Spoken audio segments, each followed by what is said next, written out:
Practising doctor হন, আপনাকে একটা দুর্নীতিগ্রস্ত চক্রের মধ্যে ঢুকতেই হবে, এর মধ্যে ঢুকে যেতে হবে। আপনি প্র্যাকটিসই করতে পারবেন না এর মধ্যে না ঢুকলেন। আপনি সৎ থাকতে চাইবেন, পারবেন না, পারবেনই না, একেবারেই পারবেন না। রুগী পাবেন না, রুগী যায় যেখান থেকে, ওই যে ফ্রন্ট ডেস্ক, ওইখানে আপনার অ্যাপয়েন্টমেন্টই না হবে না, বলা হবে আপনি দেশে নাই, আজকে আসবেন না, অসুস্থ, আরো নানা কথা ঘুরে বেড়াবে বাতাসে, বলা হবে আপনি ইমার্জেন্সি টাইমে পাওয়া যায় না, আপনারে ফোন করলে আপনি ধরেন না, আপনি রুগীর সাথে খারাপ ব্যবহার করেন, আপনি রুগী মেরে ফেলেন, আপনি সিজার করতে যায় বাচ্চার পাছা কেটে ফেলেন, আপনার চাকরি চলে যায় অবস্থা, আসেন কয়েকদিন, দেখেন কয়দিন থাকে।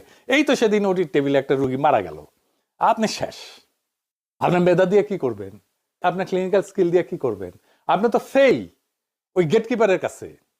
এটা হইল শাখের কড়া, যাইতেও কাটবে, আসতেও কাটবে। এই নৈতিকতা। নৈতিক থাকলে টিকবেন না, করাপ্ট হলে টিকবেন, কিন্তু নৈতিক থাকতে পারলেন না। তো মোরালের লেজিটিমেসি বা নৈতিক বৈধতা ধরে রাখতে গিয়া রাজনৈতিক কার্যকারিতা যে হারায় ফেলতেছে, এইটার সমাধানটা কি? আবার কারাপশনকে গ্রহণ করলে তো মোরাল লেজিটিমেসি, নৈতিক বৈধতা হারায় চলে যায়। এই দ্বন্দ্বটাই হইতেছে একটা স্ট্রাকচারাল কনফ্লিক্ট। সমস্যাটা শুধু ইসলামপন্থীদের না, আমার মতো টাইপের বামেরা আসলেও একই সমস্যা পড়বে। সমস্যা হলো বাংলাদেশের রাষ্ট্র ব্যবস্থা এমন ভাবে গড়ে উঠছে, সেখানে ক্ষমতা টিকায় রাখা সবচেয়ে বড় লজিক। এই পরিবেশে যে দলই আসুক, শুধু নৈতিক হইলে টিকবে না, শুধু ক্ষমতা খেলা নামলে নৈতিকতা হারায় ফেলবে।